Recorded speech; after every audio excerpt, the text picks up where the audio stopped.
महाराष्ट्रातील डोंगर हे कोणाचे असतात? डोंगरांची मालकी, कायदे आणि प्रशासनाचा अधिकार नक्की काय असतो? तर आपण आज आपल्या AACG म्हणजेच ॲडव्होकेट अभिनंदन गायकवाड चॅनलमध्ये याविषयी सविस्तर माहिती पाहणार आहोत. तर लगेच आपल्या चॅनलला लाईक करा आणि सबस्क्राईब करा आणि शेवटपर्यंत व्हिडिओ नक्की बघा. तर प्रत्येकाला एक प्रश्न पडलेला असतो, हे जे उंच उंच डोंगर दिसतात हे कोणाचे आहेत? यांची मालकी कोणाकडे असते? तर आपण पाहूया, हे जे डोंगर असतात ना, हे फक्त निसर्ग सौंदर्य नाहीत.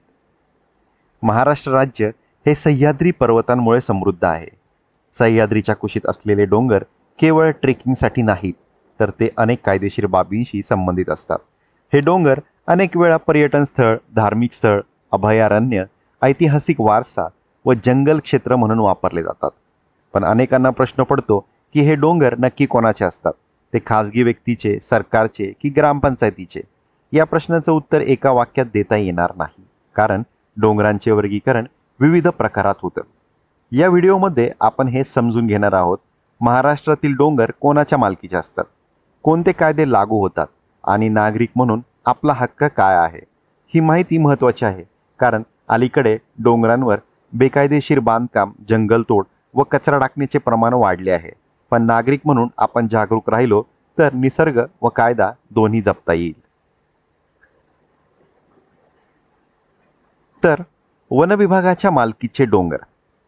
सर्वाधिक डोंगर त्यांच्याच ताब्यात आहेत. महाराष्ट्रातील बहुसंख्य डोंगर वन खात्याच्या ताब्यात असतात.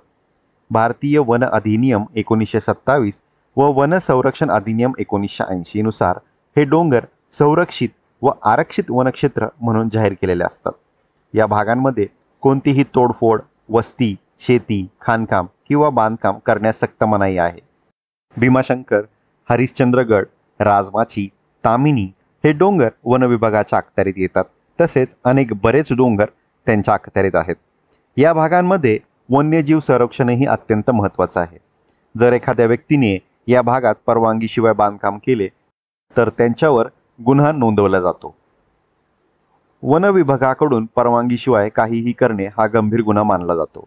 सामान्य लोकांसाठी ट्रेकिंग किंवा दर्शनासाठी प्रवेश दिला जातो, पण काही नियमांखाली. डोंगरात स्वच्छता, वनरक्षण आणि पर्यावरण संतुलन राखणे ही आपली जबाबदारी आहे. आत्ताच काही ठिकाणी असे घडले आहे की लोक ट्रेकिंगच्या नावाखाली किंवा नाईट वॉक करण्यासाठी जंगलामध्ये राहतात, तिथे फटाके फोडतात, कचरा करतात, प्लास्टिक टाकतात. तर हा एक गुन्हा आहे. असे काहीही करू नका. तुम्हाला परमिशन जितकी मिळते तेवढंच तुम्ही वापरा आणि त्याचा फायदा घ्या आणि आनंदित राहा. आता दुसऱ्या प्रकारचा डोंगर पाहूया. हा असतो महसूल विभागाच्या ताब्यातील डोंगर, शासकीय वापरासाठी राखीव. या डोंगरामध्ये जंगल क्षेत्र नाही. ते बरेचदा महसूल विभागाच्या नोंदीत येतात. या डोंगरावर गावठाणबाह्य शासकीय जमीन म्हणून नोंद असते. जिल्हा प्रशासनाकडे त्याचा ताबा असतो आणि त्याचा वापर अनेकदा विकास कामांसाठी केला जातो. उदाहरणार्थ जलशुद्धीकरण केंद्र, रस्ते, जलसंधारण प्रकल्प यासाठी काही डोंगर वापरले जातात. या डोंगरावरील बांधकाम किंवा जमीन वापर करण्यासाठी तहसीलदारांची व जिल्हाधिकाऱ्यांची परवानगी लागते. या डोंगरावर बेकायदेशीर अतिक्रमण झाले तर महसूल विभाग कारवाई करू शकतो. म्हणूनच अशा भागात वसाहत निर्माण करताना किंवा प्लॉट विकत घेताना जमीन प्रकार, गायरान, वने, डोंगर अशी खात्री करावी. उदाहरणार्थ मुळशी तालुक्यातील काही डोंगर याच प्रकारात मोडतात. येथे काही लोक टाउनशिप योजना करण्याच्या विचारातही असतात, पण यासाठी पर्यावरण मंजुरी, वन्यजीव मंडळाची परवानगी लागते. महसूल विभागाच्या जमिनींचे व्यवहार करताना सतर्क राहा.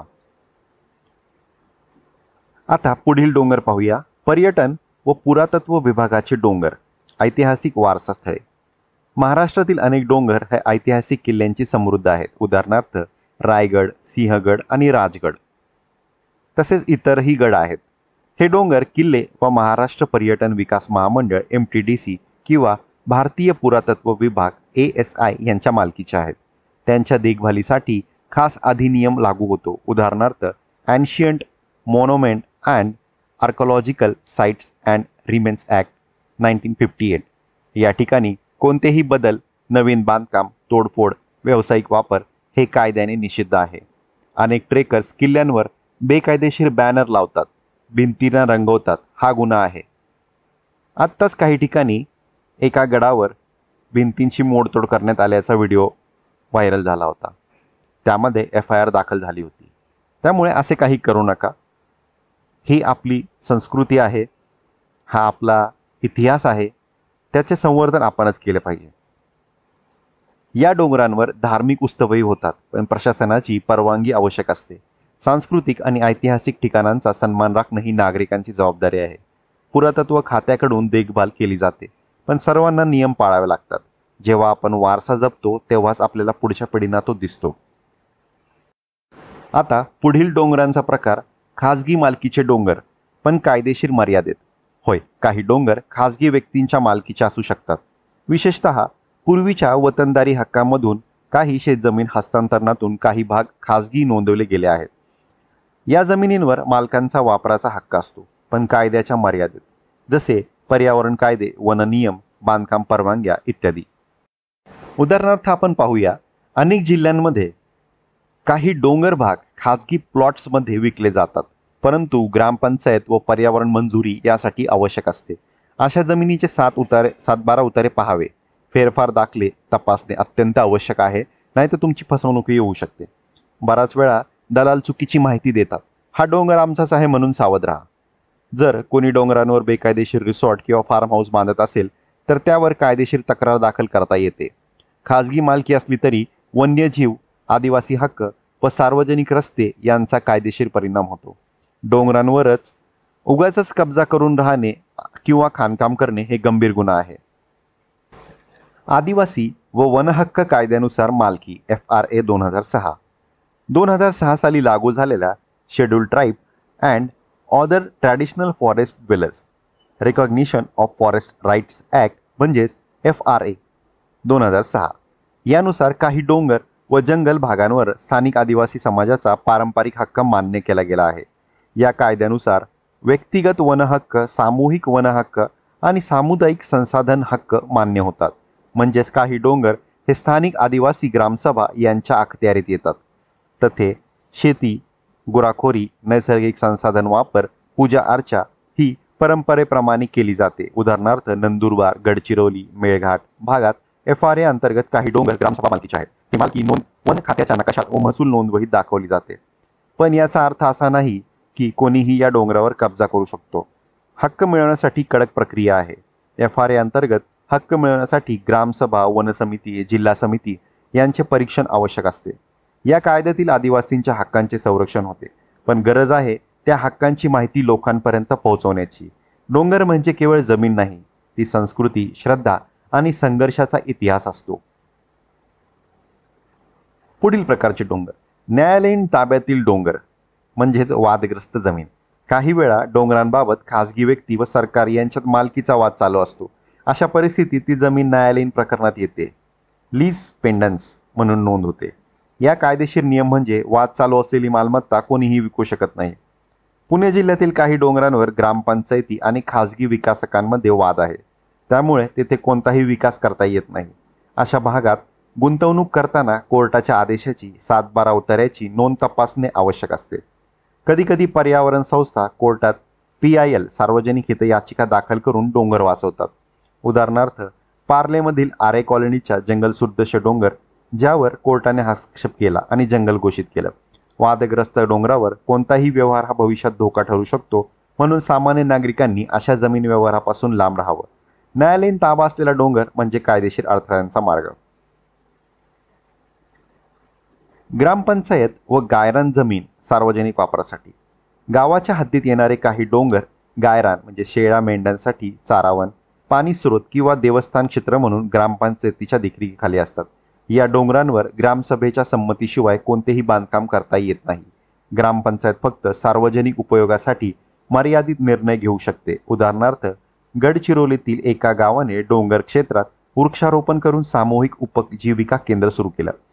गायरान जमीन कधीही खाजगी मालकीला विकता येत नाही. अनेकदा बोगस कागदपत्रांद्वारे गायरान जमीन विकण्याचे प्रकार घडतात. ते पूर्णपणे अवैध आहेत. तसेच काही डोंगर गावदेवतेच्या नावाने ग्रामस्थांनी जपलेले असतात. ते पवित्र मानले जातात. अशा ठिकाणी श्रद्धा व कायदा एकत्र येतात. नागरिकांनी त्या जागेचा सन्मान करावा. ग्रामपंचायतीची डोंगर स्वच्छता, वृक्षारोपण आणि रस्ते कामासाठी निधी वापरू शकतात. डोंगर म्हणजे गावाची संपत्ती, ती जपणं हे आपली जबाबदारी आहे. आता डोंगरांवरील तोडफोड, कचरा टाकणे हा कायदेशीर गुन्हा आहे. महाराष्ट्रात अनेक डोंगरांवर प्लास्टिक, काचा, भंगार, सिमेंट ब्लॉक टाकले जातात. हे पर्यावरण कायद्यानुसार गुन्हा आहे. एन्व्हायरमेंट प्रोटेक्शन ॲक्ट 1986 आणि सॉलिड वेस्ट मॅनेजमेंट रूल 2016 नुसार डोंगरांवर कचरा टाकणाऱ्यांवर शिक्षा होऊ शकते. त्याचप्रमाणे डोंगर उत्खनन, माती उचलणे, झाडे तोडणे, चटई बसवणे हेही गुन्हेगारी स्वरूपाचे असते. एका गडावर एका ग्रुपने डोंगर उतार कापून रिसॉर्ट सुरू केले. तेथे शासनाने त्यावर तत्काळ कारवाई केली. या सर्व गोष्टींसाठी पॉल्युशन कंट्रोल बोर्ड आणि वन विभागाची परवानगी आवश्यक असते. ती नाही घेतली तर ते सर्व उद्ध्वस्त होऊ शकते. अनेक वेळा स्थानिक NGO किंवा ग्रामस्थ तक्रार देतात आणि प्रशासन कारवाई करतात. म्हणूनच डोंगर म्हणजे पर्यावरणाचा आधारस्तंभ. त्याला आपण नष्ट करू शकत नाही. स्वच्छ भारत मोहिमेप्रमाणेच स्वच्छ डोंगर हाही नागरिकांचा संकल्प असावा. डोंगर म्हणजे केवळ ट्रेकिंगचा स्पॉट नाही, ती नैसर्गिक श्वास आहे. आपण त्याला वाचवलं तर तो आपल्याला वाचवेल. तर आता निष्कर्ष पाहूया. माहिती आणि जाणीवच आपलं हे बळ आहे. डोंगर कोणाचे याचे उत्तर आता स्पष्ट झाले. ते कधी वन खात्याचे, कधी महसूल विभागाचे, कधी न्यायालयीन, कधी पुरातत्व विभागाचे, तर कधी खाजगी व्यक्तींशी असू शकतात. पण कोणत्याही परिस्थितीत ते कायद्याच्या चौकटीतच वापरले जाऊ शकतात हे विसरू नका. आपण नागरिक म्हणून कायद्यांचे पालन करणे, माहिती घेणे आणि जाणीव ठेवणे आपले कर्तव्य आहे. जर कोणी डोंगरांवर बेकायदेशीर बांधकाम करत असेल, झाड तोडत असेल, कचरा टाकत असेल तर तत्काळ प्रशासनाला कळवा. यासाठी वन विभाग, महसूल विभाग, पर्यावरण संस्था आणि ग्रामपंचायत हे आपले आधार आहेत. महाराष्ट्राच्या डोंगरांचा इतिहास, पर्यावरण व भविष्यासाठी अमूल्य वारसा आहे. या ठिकाणी संयम, सन्मान आणि शिस्तीने वागणं खूप महत्त्वाचं आहे. माझा डोंगर माझी जबाबदारी हाच मंत्र आपल्याला पुढे घ्यायचा आहे. शेवटी डोंगर आपले नाहीत, आपणच त्यांचे आहोत.